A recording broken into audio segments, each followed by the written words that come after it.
Hi all, my name is Deepak Tripathi. Again, I'm going to start the new topic, and the topic name is uh, programming in C using while loop. तो आज हम लोग यहाँ पर while loop में कैसे काम करते हैं, ये सब चीजें हम देखेंगे। C के अंदर कैसे while loop के अंदर काम किया जाता है। सबसे पहले जो मेरा एक्सपीरियंस है, अगर मैं आप लोगों के साथ शेयर करूं, तो आप लोगों को सबसे पहले बेसिक सिंटैक्स आना चाहिए। बेसिक सिंटैक्स का मतलब कि फॉर एग्जांपल एक छोटा सा प्रोग्राम लेते हैं हम। अगर हमें 1 to 10 डिस्प्ले करना है using while loop, if you people want to display 1 to 10, अब सबसे पहले हमें क्या करना होगा। आप लोग जो भी हेडर फाइल यूज करते हैं सी के लिए, तो आप सबसे पहले हेडर फाइल यूज करेंगे।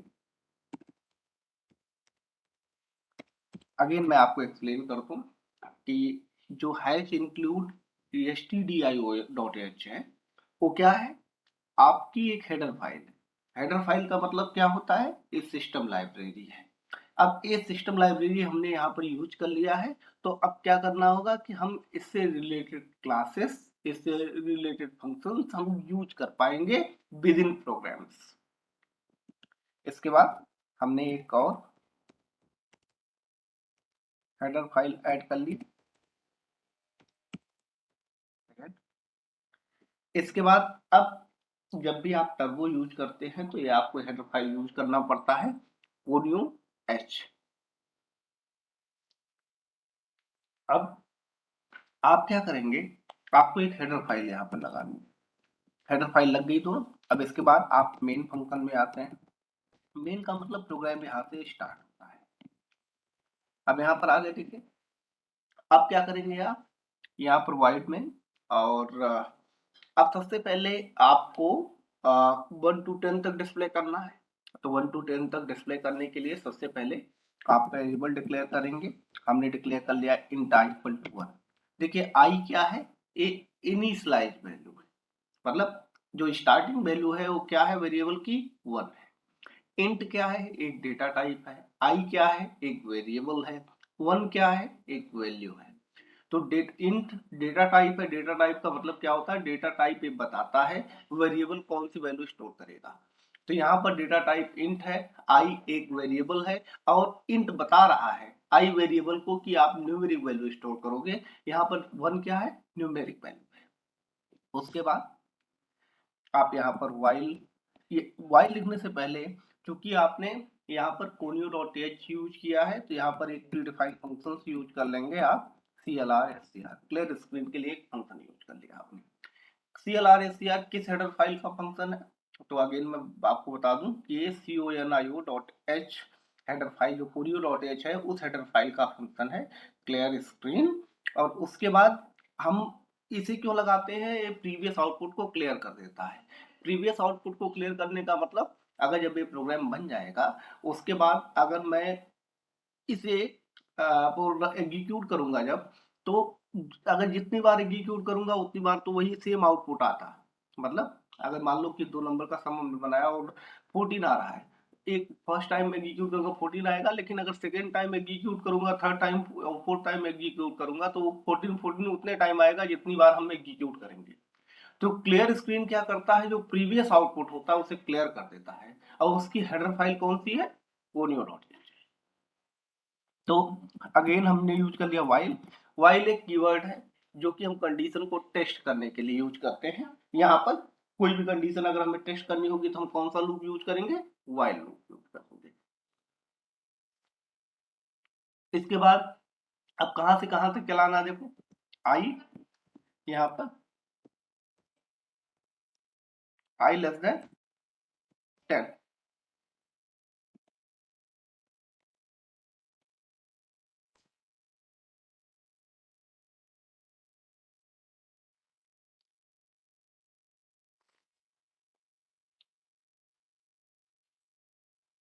इसके बाद यहाँ पर while I less than 10 हमने कर लिया। अब क्योंकि ए स्टार्टिंग वैल्यू 1 है और एंडिंग वैल्यू जो है आपकी क्या है 10 है। अब सबसे पहले हमें क्या प्रिंट करना है, यहाँ पर हमने प्रिंट एफ कर लिया। प्रिंट एफ करने के बाद यहाँ पर सबसे पहले मॉडुलो डी लगाते हैं। मॉडुलो डी के बारे में मैं डिस्कस कर चुका हूँ कि मॉडुलो डी उसी सिचुएशन में लगाया जाता है जब वैल्यू आपकी न्यूमेरिक हो। यहाँ पर न्यूमेरिक वैल्यू है, यहाँ पर हमने आई लिख दिया, राइट। अब यहाँ पर हमने कर दिया आई प्लस प्लस, ठीक है। अब आई प्लस प्लस का मतलब कि वैल्यू यहाँ पर क्या हो रही है, सबसे पहले क्या होगा, वाइल लूप चलेगा, आई की वैल्यू 1 है तो 1 प्रिंट कर देगा। अब ये चेक करेगा कि 1 क्या लेस देन है 10 से, यस 10 तक लेस देन है। उसके बाद इसने क्या प्रिंट किया, देखो मॉडुलो डी आई, आई का मतलब कि आई की वैल्यू फर्स्ट टाइम 1 प्रिंट हो जाएगा, फिर इंक्रीमेंट कर जाएगा। आई प्लस प्लस का मतलब I equal to i plus 1, मतलब 1 के बाद क्या हो गई वैल्यू 2 हो गई आपकी।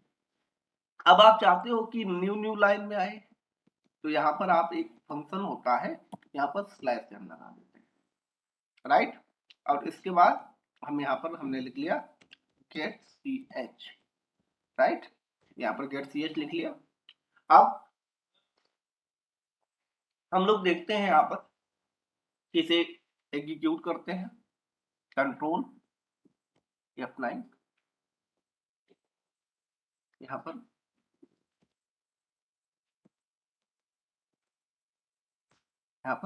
देखिए आउटपुट आपका आ गया। इट मीन्स कि आपको आपका प्रोग्राम जो है व्हाइल लूप का वो सक्सेसफुली चल गया। तो ये प्रोग्राम था कि कैसे हम 1 को 10 तक प्रिंट करते हैं। अब अगला क्वेश्चन है कि अगर इसी को मुझे रिवर्स करना हो, अभी तक तो आपने कंडीशन में क्या थे, आप 1 to 10 प्रिंट कर रहे थे, हाँ, लेकिन सिचुएशन अब क्या है कि आपको 10 to 1 करना है। तो 10 to 1 करने के लिए आपको यहाँ पर देखिए, आप आई की वैल्यू क्या कर देंगे 10, यहाँ पर इसकी वैल्यू क्या कर देंगे, यहाँ पर कंडीशन अब 10 से चलेगा 1 तक आएगा, और यहाँ पर जहां पर आई प्लस प्लस है आई माइनस माइनस कर दिया। मतलब सबसे पहले जब आई की वैल्यू क्या है 10, कंडीशन देखते हैं कि क्या आई की वैल्यू 10 जो है क्या 1 से ग्रेटर देन है, यस।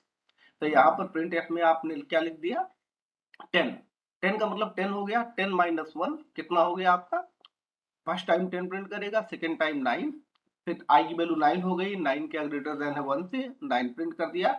ऐसे ही लूप चलता रहेगा, कहाँ तक चलेगा ये, जब तक उसकी value greater than equal to 1 नहीं हो जाती।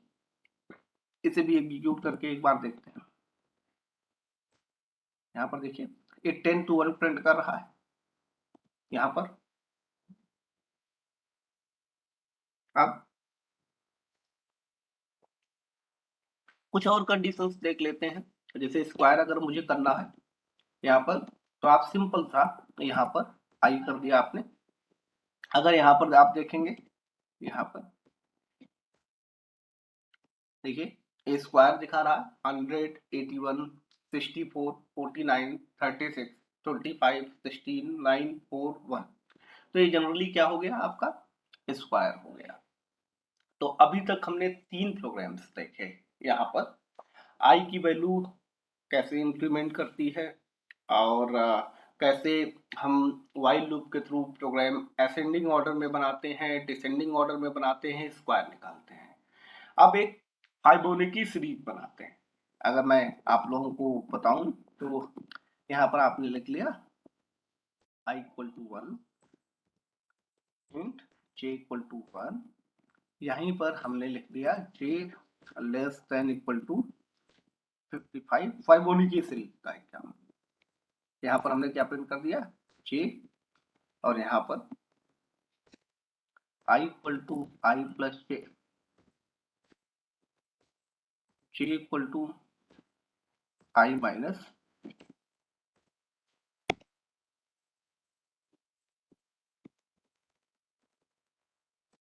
इसे एग्जीक्यूट करके देखते हैं एक बार। देखिए ये फाइबोनाची सीरीज आपकी बन गई है 1 1 2 3 5 8 13 21 34 और 55।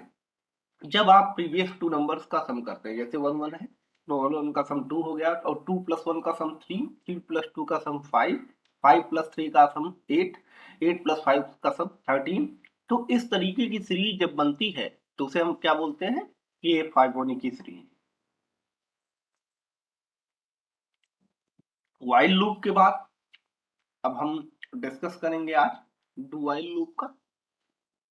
यहाँ पर तो डू व्हाइल लूप भी देख लेते हैं एक बार। यहाँ पर देखिए, सबसे पहले आपको अगर ये पता करना है कि व्हाइल और डू व्हाइल लूप में डिफरेंसेस क्या है, तो सबसे पहले आप ये जानिए कि व्हाइल लूप में जो कंडीशन टेस्ट होती है वो वेरिएबल के डिक्लेयर करने के बाद होता है। यहाँ पर देखेंगे आप, तो व्हाइल लूप में जो स्टार्ट हुआ, देखिए यहाँ पर जैसे आपने वेरिएबल डिक्लेयर किया, वेरिएबल डिक्लेयर करने के बाद कंडीशन टेस्ट शुरू हो गया। लेकिन व्हाइल लूप के अंदर, लेकिन डू व्हाइल लूप में क्या होगा, यहाँ पर कंडीशन जो टेस्ट होगी वो लास्ट में, इसीलिए do while loop more than one time ज्यादा एग्जीक्यूट करता है व्हाइल लूप के कंपेयर में। तो मतलब डिफरेंसेस क्या है व्हाइल और डू व्हाइल में, कि डू व्हाइल लूप के कंपेयर में वन टाइम मोर एग्जीक्यूट करता है, फर्स्ट थिंग। सेकेंड चीज, अगर मैं आपको बताऊं तो व्हाइल लूप में कंडीशन पहले टेस्ट होती है और डू व्हाइल में बाद में होती है। तो एक बार हम लोग 1 to 10 वाला प्रोग्राम जो है वो डू व्हाइल लूप से करके देखते हैं तो ज्यादा क्लियर होगा हमें। देखिए यहाँ पर हमने आई की वैल्यू क्या थी, 1 थी। यहाँ पर आई हमने कर लिया लेस देन इक्वल टू 10। यहाँ पर हमने कर लिया आई, यहीं पर आई प्लस प्लस कर दिया। अब जब भी डू व्हाइल यूज करेंगे तो यहाँ पर क्या होगा, ध्यान देने वाली जो बात है, यहाँ पर यहीं पर आप लिख लेंगे डू, और ये जहां पर ये खत्म हो रहा है ना, यहीं पर लिखेंगे while i less than equal to. बस आपको यही ध्यान देना है। देखिए यहाँ पर व्हाइल लूप में क्या था, जहां पर डू लगा हुआ वहां पर व्हाइल लगता था, मतलब व्हाइल लूप कंडीशन पहले टेस्ट करता था, और डू व्हाइल में क्या हो रही है, एक कंडीशन देखिए लास्ट में टेस्ट हो रही है। एग्जीक्यूशन सेम है, प्रोग्राम आउटपुट भी सेम देगा, देखिए आपका सेम। अब यदि आपको यहाँ पर आई की वैल्यू हमने कर लिया 10, यहाँ पर आई माइनस माइनस कर दिया। अब देखिए आई हमने कर लिया ग्रेटर देन इक्वल टू 1। अब यहां पर देखते हैं आप, तो ये क्या कर रहा है, 10 to 1 दे रहा है। तो आई होप कि आपको व्हाइल लूप और डू व्हाइल लूप आप लोगों को समझ में आ चुका होगा। और आप लोगों को अगर कुछ और लगता है कि कुछ और चीजें इम्प्लीमेंट हो सकती हैं व्हाइल लूप और डू व्हाइल लूप को लूप में सी प्रोग्रामिंग के अंदर, तो आप लोग जरूर कमेंट सेक्शन के अंदर लिख करके बता सकते हैं। और प्लीज़ आप लोग ज़्यादा से ज़्यादा इसे शेयर करें, सब्सक्राइब करें। और अगर आपको ये वीडियो अच्छी लगी हो तो आप लोग कमेंट सेक्शन में लिख सकते हैं। और अगर आपको कुछ एडिशनल जानना है, एडिशनल चीज़ें इम्प्लीमेंट करवानी है, तब भी आप कमेंट सेक्शन में लिख सकते हैं, तो वो चीज़ें अपडेट कर अगले वीडियोज में हम अपडेट कर देंगे। तो अगले वीडियो में हम देखेंगे कि कैसे हम फॉर लूप और नेस्टेड फॉर लूप पे काम करते हैं। Thank you so much, all of you, for watching this video, and thank you so much.